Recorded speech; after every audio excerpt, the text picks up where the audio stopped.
Alright, I've been debating on whether or not I should even make this video, but at some point I've got to say something because it's been really bugging me. Tree of Logic cannot handle being corrected. And before anybody jumps in the comments and calls me a cloud goblin like she did, let's make something perfectly clear. I'm not here to farm drama. I'm here because this situation perfectly highlights something bigger. And if you brand yourself as logical, rational, and debate-brained, you should be able to handle basic factual pushback. That's it. This isn't about some huge ideological war. This started over nightclub entry rules. And yes, I do mean that literally, nightclubs. So let me walk you through how this escalated from a simple correction to me getting banned and called a clout shark.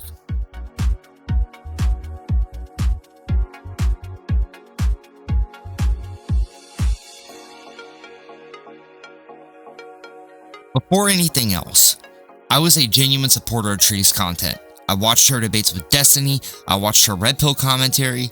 I thought she was sharp, funny, and insightful. And this is important because I wasn't in her comments as a hater.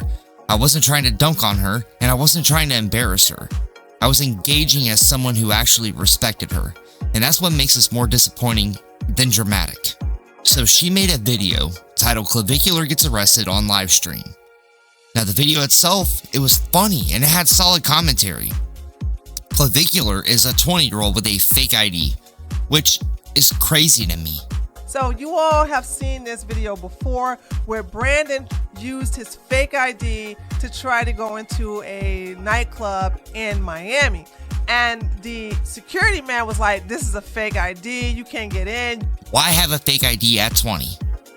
Dude, you're one birthday away from legality. Just go to Applebee's and relax. But in the middle of the video, Tree makes the claim that you must be 21 to enter any nightclub in Miami that serves alcohol. Just smile and wave. How is it a setup?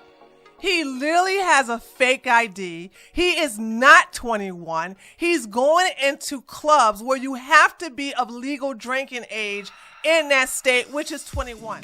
And that's where the issue starts, because that's just not universally true.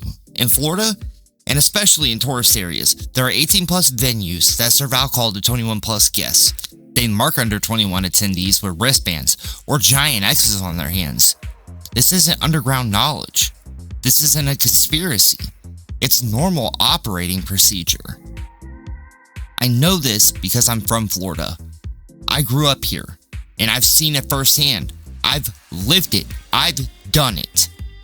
So, I left a comment saying essentially, that's not entirely accurate. And that was it. I wasn't being disrespectful. I wasn't being aggressive. All I was doing was just giving a correction. Instead of looking into it, she doubled down. Her response, "That's not true.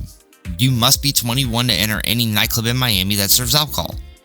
There was no nuance, no, "I'll look into it," no, "maybe I overstated." Just absolute certainty.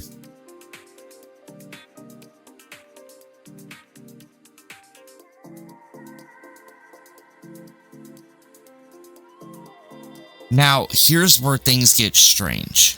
When you're a commentary creator, especially one who prides themselves on logic, why would you refuse to even verify something so easy to check? It took me minutes to find venues that contradict your statement. Minutes. It wasn't some deep investigative journalism project, this was Google. But instead of saying, "Okay, name one," and actually engaging, she dismissed my lived experience entirely. And that's when I started realizing this wasn't about facts anymore. It was about ego. Because the back and forth in the comments was going nowhere. I said, why don't we just hop on Discord and clear this up? I wasn't looking for a debate. I wasn't even looking to record. And I wasn't trying to do this for content. I just wanted to stop the pointless comment thread spiral. And that's when she accused me of fishing for clout. She said what I was doing was a random nobody begging an established YouTuber to talk on Discord so he can record it and title it "Tree of Logic Gets Pwned." Then she banned me. Now, let's slow down here. If someone respectfully challenges you and asks you to clarify things privately, why assume malicious intent? Why immediately jump to clout shark? That reaction says more than the disagreement ever did.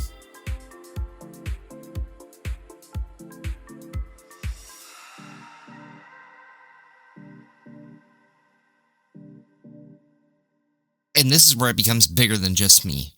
Because if this was an isolated moment, fine, we all have off days. But this isn't the first time something like this had happened. I mean, take the situation with Illogics.